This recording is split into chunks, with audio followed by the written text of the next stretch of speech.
Alexandra, je vais te présenter la tradition du COSAM, donc, c'est d'avoir à la fin de ces assises un grand témoin qui nous fait réfléchir, qui nous emmène un petit peu ailleurs, qui décentre tout ce qui a été dit, qui replace un peu différemment. Donc on avait eu la joie d'entendre François Héran en 2021, puis Camille Schmoll en 2023, et maintenant donc Alexandra Galitzine-Lumpé, collègue très chère, donc, que je connais bien parce qu'on a beaucoup travaillé ensemble. Alexandra est anthropologue. Elle travaille notamment sur les migrations, la restitution des objets, les objets dans l'exil. Tu as une longue expérience voilà, des ailleurs, hein, notamment du Cameroun, où tu as été maître de conférence longtemps. Tu es maintenant donc, anthropologue HDR, notamment dans le laboratoire CESMA, et tu as monté un projet qui est devenu un grand espace de réflexion, qui sont les non-lieux de l'exil, qui accompagne depuis 12 ans. C'est la 15e année. 15 ans.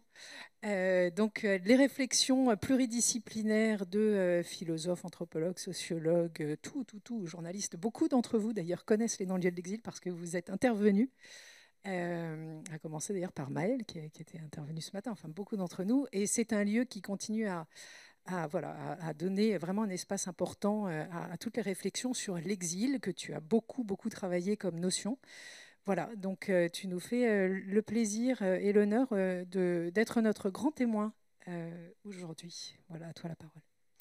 Merci beaucoup, Marie-Caroline. C'est vous qui me faites un grand honneur en me donnant cette grande place de grand témoin. Merci, merci à vous, donc, ceux qui ont pensé m'inviter. J'avoue que sur le moment, j'ai été un petit peu perplexe en me disant finalement, de quoi vais-je témoigner? De quoi l'anthropologue peut-il témoigner exactement de sa place?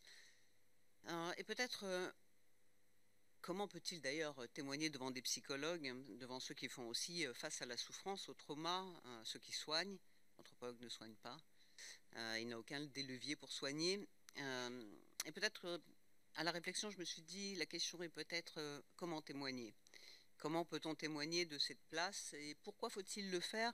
Et si j'ai accepté, c'est peut-être que dans les temps sombres qui sont les nôtres, très sombres, la question finalement de dire ce que l'on pense de sa place devient non seulement essentielle, évidemment politique, et notamment, je pense, comme tous, et peut-être ça a été évoqué ce matin, j'ai pas pu être là, j'ai pas pu écouter mon collègue Stéphane Lecourant, donc je ne sais pas ce qui a été dit, je n'ai pas pu entendre l'introduction de mon collègue Léo Manac non plus, anthropologue, je cite là des anthropologues, ni vous entendre, ni entendre les différents intervenants, mais dans ce temps terrible où, par exemple, Trump, pour ne pas le nommer,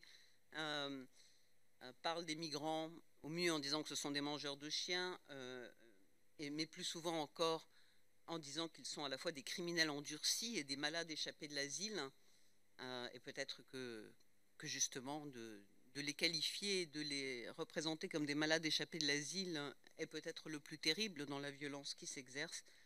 Il me semblait intéressant néanmoins d'essayer, de tenter de témoigner, ou plutôt de témoigner pour d'autres à ma place. Donc c'est vraiment de ma place que je vais témoigner, je vais vous parler de moi. Je vais vous parler de moi, anthropologue, moi donc, femme d'âge mûr, blanche, quand je fais de l'anthropologie sur les terrains de l'exil. J'emploierai le terme exil plutôt que migration, puisque l'exil a pour moi une historicité. Il décrit, c'est la meilleure des définitions que je connais, c'est celle d'Édouard Saïd, quand il dit que fondamentalement l'exil est une discontinuité dans l'être, et cette discontinuité dans l'être, celle qui autorise et celle qui permet que la violence les brèche, que des failles apparaissent très clairement, c'est donc cet exil qui m'intéresse. Il y a un pré-exil, il y a un exil, une expérience de l'exil qui peut durer très longtemps, qui est transmissible de génération en génération. Il y a aussi un post-exil qui est aussi encore toujours travaillé par la question de l'exil, comme on parle depuis Marianne Hirsch de la post-mémoire traumatique également. Donc, je vais parler de l'anthropologue et de ma place d'anthropologue en utilisant un jeu qui est plus un jeu méthodologique qu'un jeu biographique, mais qui va les mêler. euh, Parce que ces jeux qui me trouvent sur les terrains de l'exil, aux frontières par exemple, qui mènent des programmes, et que ce jeu n'est pas seulement un jeu, je le dis biographique, hein, mais même pas seulement un jeu méthodologique, c'est un jeu qui est nourri par des travaux collectifs. Et je reviendrai sur le fait que le collectif dans les travaux, ce qu'on appelle la recherche embarquée, la recherche participative, la recherche collaborative, me semblent absolument fondamentaux. Dans ces travaux, je l'expliquerai après que finalement, ça aide aussi l'anthropologue et l'anthropologie à penser les situations d'exil et évidemment les situations de violence dans l'exil. Rares sont les exils heureux, hein, n'importe comment. C'est presque un exil heureux, le plus souvent, ça ressemble à un oxymore. Alors, dans les terrains où j'ai pu travailler, donc je le disais, je n'ai rarement travaillé seule, j'ai souvent travaillé avec d'autres, et comme Aman est là, je voudrais le remercier puisque nous avons travaillé ensemble, à Calais notamment. Je reviendrai sur la question de la langue et dire à quel point c'est essentiel, à quel point finalement de travailler avec les autres. Et finalement, tu as fait de la recherche, Aman, hein, toi aussi, autant que moi, hein, c'est ce que tu disais. Nous avons fait de la recherche ensemble, et Aman surtout m'a traduit. Il m'a traduit auprès des personnes qu'on interrogeait, mais je crois que je vais très vite en besogne dans ce que je voulais dire. Je raconte déjà le milieu alors que j'en suis encore au début. Alors, je ne sais plus exactement combien de temps j'ai. En tout cas, ces terrains sont des terrains de violence, les terrains de frontières où j'ai pu travailler, mais aussi bien les campements à Paris, les centres d'hébergement d'urgence, les campements, les bidonvilles, etc., sont des terrains violents. Ils sont violents à de nombreux points de vue. Ils sont violents, ils sont sans doute violents vraiment personnellement. Surtout, ils mettent à l'épreuve le travail de l'anthropologie, ses concepts, sa façon d'être, hein, comment se comporter. Il y a une histoire que j'aime bien raconter, que je raconte souvent. La première fois que je me suis retrouvée dans ce qu'on appelait alors enfin, le grand bidonville de Calais, ce qui était nommé la jungle de Calais, je reviendrai sur cette désignation un peu plus tard, donc seule, sans association, vraiment flottante, un petit peu comme dans un terrain qui s'ouvre, marchant dans les rues. En l'espace de 10 minutes, j'ai vu deux scènes très différentes l'une de l'autre, à 25 mètres de distance. La première était un jeune mineur isolé étranger, afghan, qui avait 10 ou 12 ans et qui avait saisi une lame de rasoir pour s'automutiler. Et la seconde, mais 5 minutes après cette première scène, c'était une association, un collectif britannique qui s'appelait Free Hugs et qui venait faire des câlins et des bisous aux gens, et qui s'est précipité, enfin qui est arrivé juste après cette scène, était à peine finie, que des jeunes très très sympathiques se sont approchés pour embrasser les jeunes Afghans qui étaient là, des hommes donc majeurs cette fois-ci, mais en faisant des embrassades très collées, serrées. Et les hommes afghans, ces jeunes hommes afghans, étaient absolument tétanisés par ce que ça signifiait, ce que ça pouvait vouloir dire, enfin un malentendu culturel d'ailleurs, extrêmement fort. Donc je dirais une double situation de violence, une violence retournée contre soi et une violence aussi de ne pas comprendre, de ne pas faire attention, de présager de ce que pourraient penser les autres, de ce dont ils pourraient avoir besoin, qui est aussi une autre forme de violence que nous croisons très souvent dans nos recherches sur le terrain. Et ce que ça produit, évidemment, c'est qu'il n'y a aucun concept qui ne vous aide à faire face à un enfant qui s'automutile. On ne sait pas comment faire, on vacille. Peut-être c'est de ce vacillement que l'on commence à penser.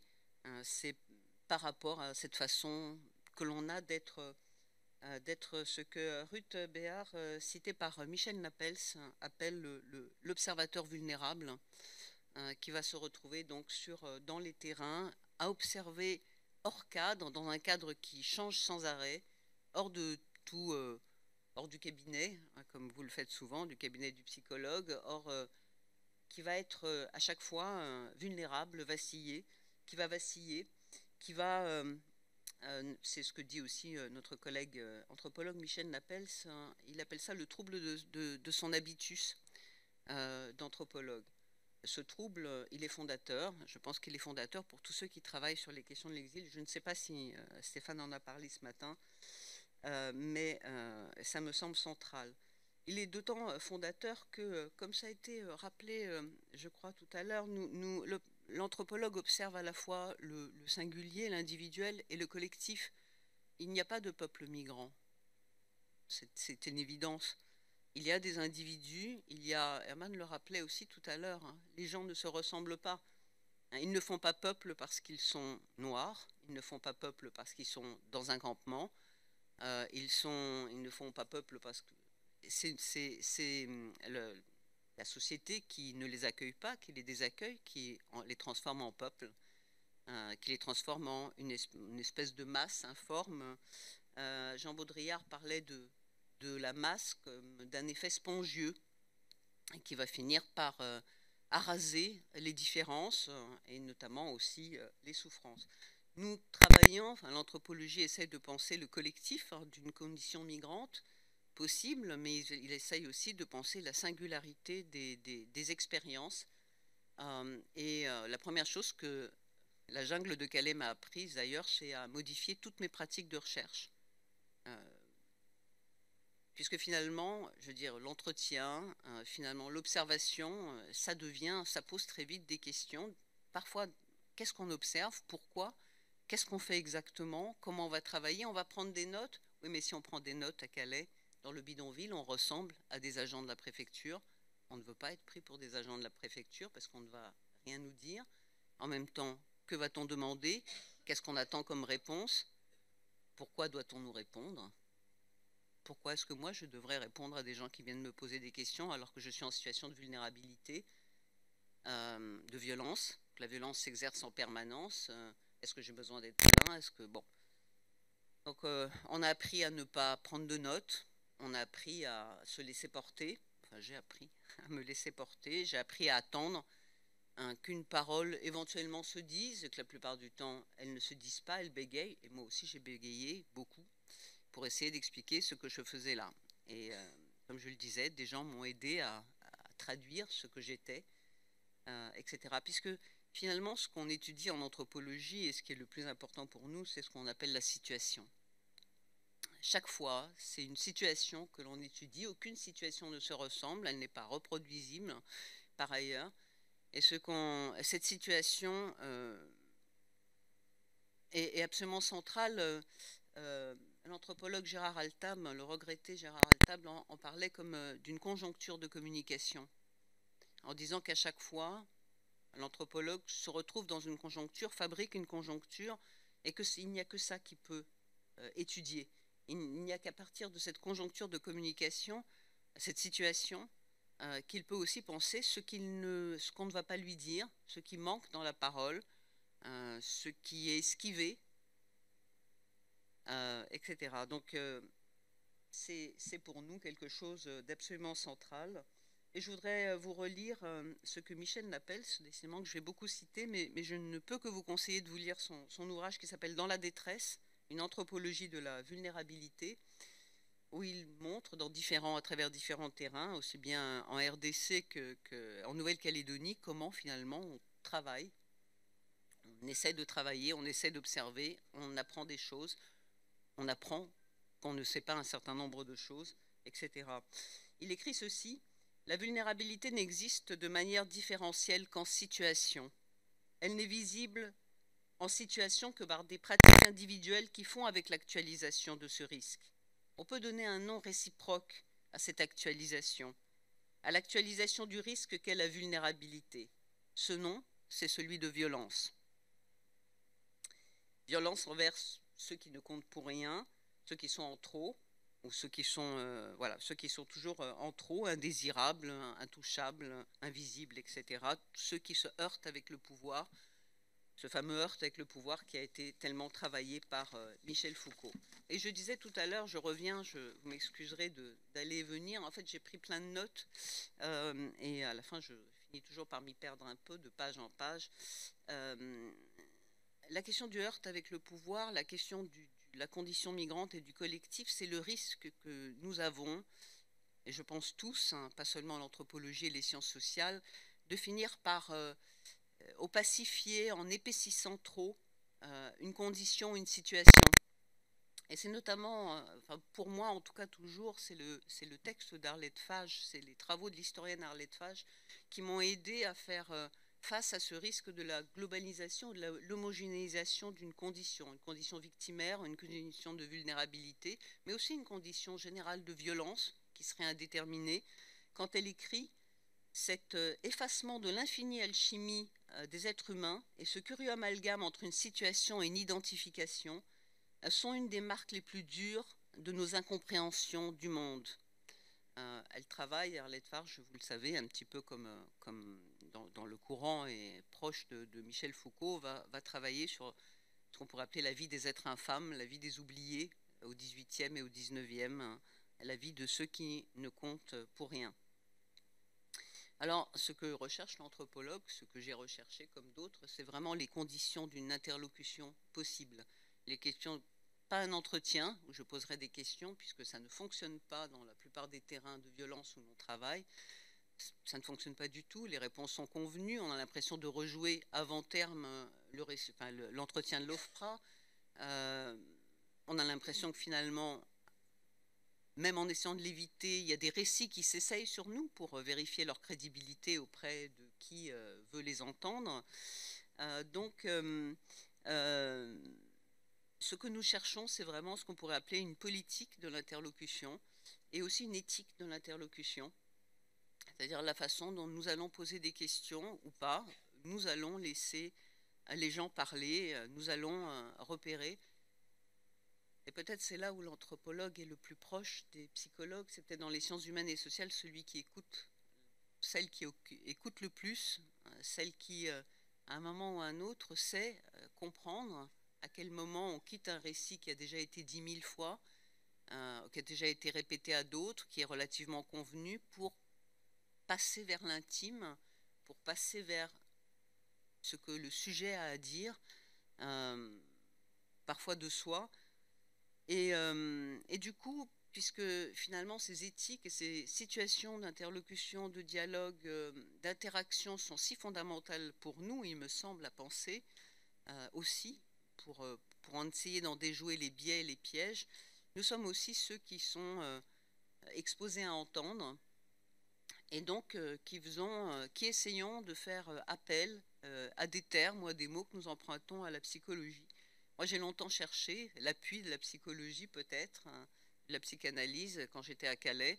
Quand je suis à Calais, en me disant que peut-être là, y a-t-il des concepts qui peuvent, ou des notions qui peuvent m'aider à définir les souffrances ou les violences que je rencontre. Je dis très, très souvent et très facilement que je suis effractée par la violence de ce que j'entends, des situations. C'est un terme dont je n'ai jamais su, dont je me suis approprié plus exactement le signifiant, puisqu'il me convient. C'est un terme qui ne vient pas de l'anthropologie. L'anthropologie parle plutôt d'être affecté, comme Jeanne Favret-Saada, dans ses travaux sur la sorcellerie, parle d'être affecté par les terrains, etc. Et comme nous avons aussi essayé de le penser dans un numéro du Journal des anthropologues que Marie-Caroline et moi avons dirigé, qui s'appelait Subjectivité face à l'exil, pour essayer de comprendre finalement comment on était ébréché, affecté, effracté dans les terrains de l'exil. Alors, ces terrains des frontières, ces terrains d'exil, c'est en relisant, je lisais il y a quelques jours le préambule de l'ouvrage d'Élise Pestre, qui est issu de son HDR et qui s'appelle La vie dans la jungle, qui a été publié en 2022, et elle parle de Calais, elle parle du bidonville en disant, et je trouve que le terme est assez juste, elle parle de territoire symptôme. C'est un terme que je pourrais prendre aussi pour moi en disant que oui, les terrains de l'exil, hein, les terrains de relégation des exilés plus exactement, les terrains qui sont des non-lieux, qui sont des hors-lieux, qui ne sont même pas des seuils, qui sont des lieux mis à part, vraiment des hors-lieux, sont des territoires symptômes. Des territoires symptômes d'une violence d'État qui se manifeste régulièrement et qui se durcit de législation en législation, ce sont effectivement des jungles. C'est un terme jungle qui m'a longtemps posé problème, sur lequel j'ai écrit en rappelant son origine, en rappelant aussi le malentendu, donc une origine qui vient du sanskrit, qui décrit des déserts, puis des forêts, une utilisation notamment par les dariphones, par ceux qui parlent dari, persan, mais aussi pachto, ourdou, sur les terrains de l'exil, pour décrire des sous-bois, donc un terme qui est plutôt neutre, et puis la façon dont ça fait écho et effroi pour les bénévoles à Calais, ou les soutiens, les engagés, qui se disent, mon Dieu, c'est la jungle avec une connotation, un rapport de Kipling. Le terme là est intéressant puisqu'il fait revenir le colonial, très fortement le colonial, exactement ce qui s'exerce aux frontières, le colonial, le racial, la discrimination liée évidemment donc, à la racialité, à la couleur, etc. Et malgré tout, ce terme pose problème quand on le répète, quand on dit c'est la grande jungle, c'est la jungle, parfois à l'anglaise pour faire plus moderne, plus chic, ça fait moins colonial de dire jungle, en fait ça veut dire la même chose, mais en même temps on a tendance à oblitérer cet aspect colonial. Et puis il y a eu une inversion de ce signifiant jungle ou jungle qui va être réutilisé par des artistes, des collectifs pour dire, des urbanistes, des architectes, pour dire finalement la jungle c'est aussi un brouillon de ville, c'est une ville multiculturelle, c'est une ville où on peut aller manger dans un restaurant afghan à 3 heures de Paris. En fait, on peut manger dans un restaurant afghan, boire dans une chai-khana ou dans un thé soudanais. Donc c'est aussi le lieu où les personnes en migration ou en exil peuvent s'affranchir des règles de l'État. Donc il y a eu un moment, cette période de l'inversion, une espèce de façon de positiver le terme. Pour moi, le terme continue de poser problème, mais je l'emploie aujourd'hui quand même comme peut-être un territoire symptôme, un signifiant de territoire symptôme qui dit la violence et qui dit les souffrances qui dit la violence, déréglementation de l'État. Et peut-être que la jungle finalement peut encore être inversée pour décrire cette espèce de déréalisation des politiques migratoires actuelles. La jungle, comme le dit Aimé Césaire quand il parle du colonialisme et quand il montre comment finalement la colonisation ensauvage le colonisateur avant d'ensauvager ceux qui sont colonisés. Je pense qu'effectivement la jungle ensauvage les politiques actuelles, enfin, les politiques successives et notamment actuelles.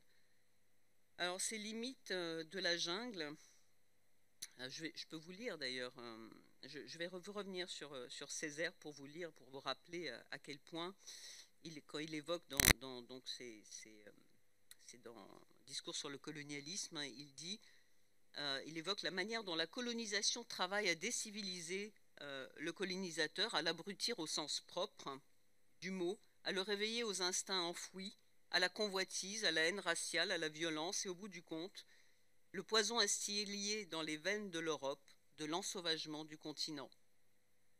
Je crois que finalement, on atteint là, on arrive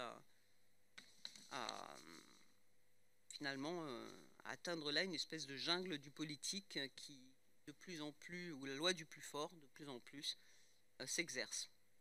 Elle s'exerce aussi, mais vous en avez parlé, j'imagine, toute la matinée sur l'étranger malade, avec tous les effets que vous avez vraiment également sans doute évoqués aussi, la désubjectivation, la dépossession, la destitution, la stigmatisation, cette vie mutilée dont parlait déjà Adorno. Et aussi, pour reprendre le terme de Léo Manac, voilà, évidemment, je l'ai perdu, la débio... C'est quoi la biolégitimité, donc, tous les processus de débiolégitimation qui en découlent. Tout État qui font naître, pour toujours suivre les travaux de Léo sur l'épuisement et le découragement surtout, qui font naître ces états émotionnels processuels, je cite, qui naissent de la fatigue, hein, de ne pouvoir trouver une stabilité durable, hein, et qui génèrent en premier lieu ces défauts de croyance, ces défauts de confiance, qui sont aussi, et à raison, ceux de différents exilés envers nous tous, membres, représentants, à notre insu, à notre corps défendant quand même, de l'État français et d'un pays de désaccueil. Ce défaut de confiance, hein, il dessine aussi des lignes de fracture dans nos propres positionnements. Il nous oblige aussi à repenser d'où on parle et comment on parle. C'est ce que j'essaie de faire, mais je ne suis vraiment pas la seule. Et je vais vous dire là, juste en quelques minutes, le bricolage qui est le mien, la façon dont finalement la manière de travailler ces vacillements, hein, ces pertes des habitus, va peut-être conduire à de nouvelles méthodologies, à de nouvelles épistémologies, de nouvelles éthiques, hein, de nouvelles éthiques de la recherche en anthropologie. Pour cela, il y a plusieurs choses que je voudrais faire. D'abord, je voudrais rappeler que la position de l'anthropologue est aussi une position relative, du chercheur peut-être, est d'abord une position protégée. On a peut-être tort d'oublier à quel point nous sommes dans des situations protégées, dans des positions protégées. Nous avons ce luxe inouï de pouvoir faire un pas en arrière, nous cacher derrière un ordinateur ou un bureau, fermer la porte peut-être du cabinet. Là, je parle à votre place, vous me direz si j'ai tort. Bien sûr, on emporte et bien sûr, ce qu'on entend nous hante, mais il nous hante quand même autrement que la manière dont il hante les premiers concernés. Et il nous met au travail, peut-être, mais c'est une question que Laure Volmark m'a posée il y a assez peu de temps. Elle me l'a dit finalement, tu n'as jamais vécu cette violence, ça ne te hante pas, ça ne t'effracte pas, il n'y a rien dont tu aies envie de parler en termes de violence que toi tu aurais subi de ta position. Et j'ai été ennuyée de lui répondre. Et la première chose que j'ai eu envie de lui dire, c'est non. Rien que je ne sache, alors peut-être pas aussi bien que ça, mais rien qui ne me paraisse légitime comme violence par rapport à celle des autres, rien que je ne puisse convertir à autre chose pour l'instant. Mais depuis, j'ai réfléchi. Je ne suis pas sûre. Je serais moins sûre de cette réponse, Laure, maintenant. En tout cas, ce que je sais, c'est que ça, et le jeu, là, est encore méthodologique, m'a conduit à travailler autrement. Première chose qui me paraît centrale, c'est la question de la langue. On l'a déjà vu à plusieurs reprises, ça a déjà été évoqué. Comment peut-on espérer comprendre les subjectivités, l'expérience, l'affect des personnes en exil face à elles, sans parler leur langue, sans connaître leur langue, sans avoir à côté de nous des gens qui peuvent parler la langue? Comment peut-on même présager? Pour l'anthropologie, c'est une vraie question. Nous avons été nourris à l'idée qu'on va dans des terrains lointains, on va travailler au Cameroun, en Inde ou ailleurs, on doit parler la langue. Bien. Mais quand les personnes issues de ces pays, d'Afghanistan d'ailleurs, viennent en France, viennent en Europe, pourquoi arrêterions-nous de parler la langue, de poser la question de la langue? Donc la question de la langue est centrale. Elle a conduit, avec Marie-Caroline qui en était la porteuse, à un grand programme de recherche qui s'appelait Liminal et qui a permis d'étudier ce qui se passe avec la langue dans les interactions avec les personnes qui arrivent dans le pays d'arrivée. Je vais essayer d'éviter de dire le pays d'accueil, je ne suis pas tout à fait sûre que ce soit toujours le cas, mais en tout cas dans le pays d'arrivée, rester dans la géographie, en tout cas le pays où on échoue, on arrive où on échoue, à la fois finalement, qui sont les interprètes? Est-ce qu'il y a assez d'interprètes? Quel est le statut des interprètes? Qu'est-ce qui se passe quand des personnes tentent d'expliquer?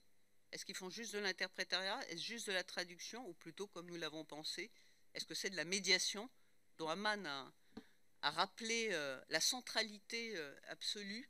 Quelqu'un qui puisse expliquer ce que vous savez tous, hein, qui est le b.a.-ba. Comment expliquer préfecture quand il n'y a aucun équivalent, ni en Afghanistan, ni au Soudan, ni à peu près nulle part en dehors de la France? et comment aussi résoudre ces problèmes qui viennent parfois des bonnes intentions d'explication. Je me souviens de cette jeune bénévole qui essayait d'expliquer dans un atelier de français, dans un centre d'émergement d'urgence famille de la région parisienne. Elle essayait d'expliquer préfecture. Elle disait c'est l'endroit où on se marie. Donc elle montrait une bague pour montrer c'est l'endroit où on déclare l'enfant. On faisait des gestes de bébé. Et puis elle dit c'est aussi l'endroit où on déclare la mort, et elle faisait ce geste. Et en face, il y avait des personnes sidérées qui étaient donc hébergées dans le centre et qui n'avaient, comme le free hug, pur malentendu dans l'expression, la traduction, et pourtant l'intention est bonne. Les bonnes intentions sont un des grands dangers et sont aussi productrices de violence, je voudrais le signaler. Le 9 avril, il y aura une journée d'études consacrée à la violence, au fait de nommer et désigner la violence dans les relations aidant-aidé. Le terme aidant-aidé est probablement déjà quelque chose. Le 9 avril, c'est donc à la Cité internationale universitaire, dans le cadre du programme Coffront, et c'est donc coordonné par Léo Manac et aussi grandement par Laure Volmark. Donc la première chose, c'est la langue, prendre en compte la langue, prendre en compte aussi la langue qui s'invente entre des gens qui ne font peuple que parce qu'on les désigne ainsi, mais qui viennent, eux, de multiples pays, qui ne parlent évidemment pas la même langue, qui ne se connaissent pas les uns les autres, ce qu'on a pu appeler le migralecte, finalement le parler de la migration, qui est un mélange de termes issus de différentes langues, et aussi évidemment d'acronymes, OFPRA, préfecture, ça c'est sûr, OFPRA, CNDA, préfecture, mais aussi des termes très liés à des situations. Il y a un migralecte à Calais, particulièrement, qui est lié au froid, qui est lié à la traversée, etc. Et puis il y a, c'est évidemment pas la même chose dans d'autres contextes. Autre chose qui me paraît centrale, et qui sera aussi le grand sujet de la conférence internationale qui aura lieu, voilà, je sais qu'il faut que je réduise. Donc la grande conférence sur les migrations aura lieu début juillet. Elle s'appelle Decentering Migration Studies, décentrée. Et là aussi, je pense qu'une des choses que j'ai pu apprendre centrales dans les différentes études menées disons, ces 15 dernières années, et notamment dans toutes les réflexions qu'on a pu avoir dans les non-lieux de l'exil, c'est le fait qu'il faut décentrer. On parlait de la langue, mais comment comprendre qu'on n'utilise que nos propres concepts, d'une certaine façon qu'on réifie nos catégories, on naturalise nos catégories d'analyse et nos concepts pour décrire d'autres situations, d'autres ressentis, d'autres affects. Les travaux notamment de Ranabir Samadar, qui est un spécialiste indien très réputé des études sur la migration en Inde, qui vient du Calcutta Research Center, le berceau même des Subaltern Studies, montre que ça ne marche pas. Ça ne marche pas. Quand en Inde, on dit, c'est l'exemple qu'il donne, on dit crise migratoire. Enfin, quand on parle de crise migratoire en Europe, nous tous pensons à la dite crise de 2015, quand des gens venant de Syrie, d'Afghanistan sont arrivés en Europe. Ça, c'est européen. De l'autre côté, en Inde, quand on dit crise migratoire, les Indiens comprennent les migrations internes indiennes, des travailleurs indiens pendant le Covid. Quand on parle de frontières, nous voyons les frontières de l'Europe, nous pensons aux frontières de l'Europe quand on pense aux frontières, rappelle notre collègue. Eh bien, les Indiens pensent à la partition de l'Inde et du Pakistan. Ils pensent à d'autres expériences. Alors, comment penser, sans penser aux référents des autres? Comment penser aussi, comment plaquer nos catégorisations, exilés, migrants, invulnérables, sans intégrer dans notre pensée la façon dont sont désignés les mots mêmes et les intraduisibles de ces mots, ce qu'on n'arrive pas des autres. Et je pense que là encore, il y a un enjeu épistémologique et éthique qui est central, en tout cas pour les sciences sociales, l'anthropologie et les sciences sociales, c'est-à-dire comment penser avec d'autres termes. Pourquoi exiler le bon terme? Pourquoi on n'en choisirait pas d'autres qui fonctionnent dans certaines langues? Un terme qui, de l'arabe au persan, par exemple, est compris. Pourquoi n'intégrerions-nous pas pour décrire l'expérience de certaines formes d'exil, des termes qui viennent de l'arabe soudanais, le fameux Farok, la fusée par exemple, ou l'ensemble des termes qui vont décrire l'expérience de la personne en migration. Enfin, je dirais, il y a plusieurs autres choses que je voudrais citer. La prochaine, et qui me semble centrale, c'est les recherches collaboratives et participatives. Penser à plusieurs, penser entre différents cadres de façon multidisciplinaire, mais aussi avec des personnes qui ont eu l'expérience de l'exil est central. C'est ce que nous avons mené à l'Iminal, c'est ce que nous menons aussi dans le programme CoFront, c'est donc coproduction des savoirs aux frontières. Penser avec, penser entre, se confronter nos savoirs et nos prises de position est central. Enfin, dernière, je pense qu'il y a aussi un enjeu autour de les formes d'écriture qui sont les nôtres. L'écriture académique ne suffit pas toujours. En tout cas, on voit bien si elle est lue par le politique, elle n'est jamais prise en compte. Alors peut-être qu'il y a aussi d'autres façons à inventer. Voilà, je vais conclure. Je vais conclure comme ça. Merci à vous.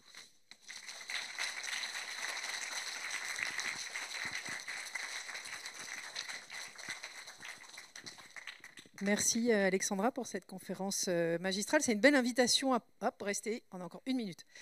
Une belle invitation à penser ensemble, tous ensemble, de manière pluridisciplinaire, à penser aussi voilà, à comment se décentrer par rapport à ces terrains de violence, à revenir au sujet aussi. Et puis, et à toutes les manières de le dire. Tu parlais notamment de publication. Alors, juste pour clôturer cette journée, on n'y a absolument pas pensé quand même, c'est génial. Mais donc, on se disait que toutes les associations, tous les acteurs qui ont monté cette journée, donc François, Maïla, Muriel, etc., venez nous rejoindre peut-être ici. On avait une belle idée. Je vais te passer la parole, hein, Maïla. Pour conclure, voilà, mais ça serait quand même bien que ceux qui ont fait cette journée puissent la conclure. Moi, je pense que c'est voilà, très important et voilà, tous ceux qui veulent et qui représentent aussi cette journée. Je vais vous passer le micro pour que vous puissiez clôturer. Ça va être très rapide hein, parce que vous avez été hyper patient mais extrêmement intéressé. Moi, je suis très impressionné par la capacité d'attention pour une journée aussi longue qui peut être très fatigante pour des cerveaux très fatigués comme ceux de certains que je ne nommerai pas. Donc je remercie beaucoup absolument tout le monde, entre autres une personne qui m'a désigné comme étant son oncle et donc je ne déshériterai pas si jamais j'ai l'occasion de le faire. Et vraiment merci à tout le monde. Donc vous avez peut-être souvent vu mon nom parce que je me suis mis dans le système d'inscription. Voilà, donc on peut vraiment me remercier. Et voilà. Mais c'est une stratégie vraiment absolument déloyale, puisque je me suis mis en avant de cette façon, alors que, évidemment, l'essentiel a été fait par d'autres personnes, hein, et en particulier les personnes sur la technique, et donc Lucia, qui a fait un énorme travail. Voilà. Voilà. Et puis, voilà, puis je remercie Mathieu, hein, qui est là, extrêmement... Voilà.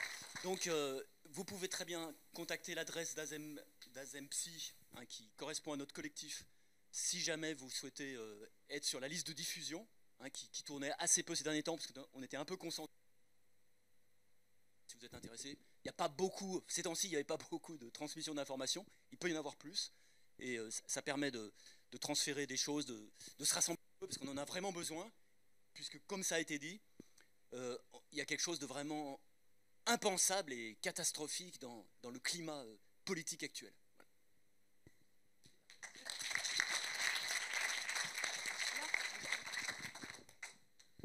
Donc, merci à toutes et tous. Merci à Alexandra voilà, pour son témoignage.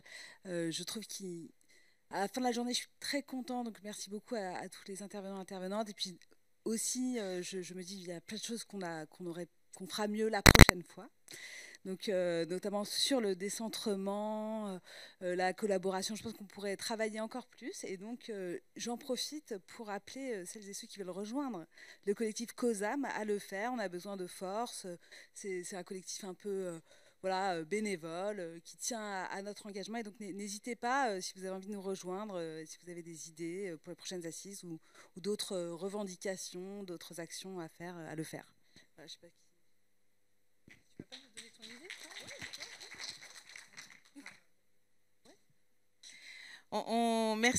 Merci encore. On se disait tout à l'heure, on était en train de réfléchir un peu à cette belle journée, au fait que on trouve qu'il y en a quand même des approches qui peuvent être des fois différentes, mais qui ont vraiment un socle commun. On a fait référence dans ces assises aux questions de résistance.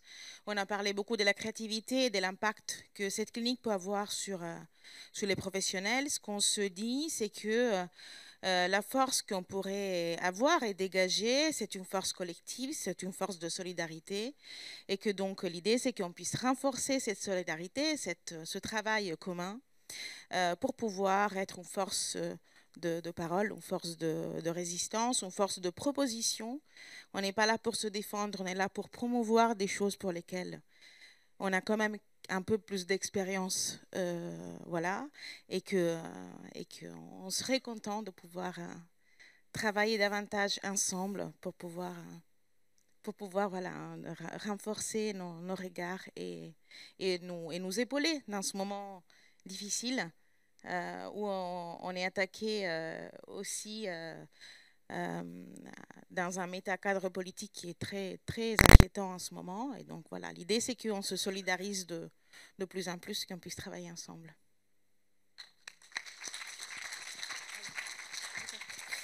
D'accord. Non, vraiment, c'est une très belle idée, surtout qu'on a vu ce matin qu'au niveau clinique, quand même, il y a beaucoup de choses qui nous réunissent.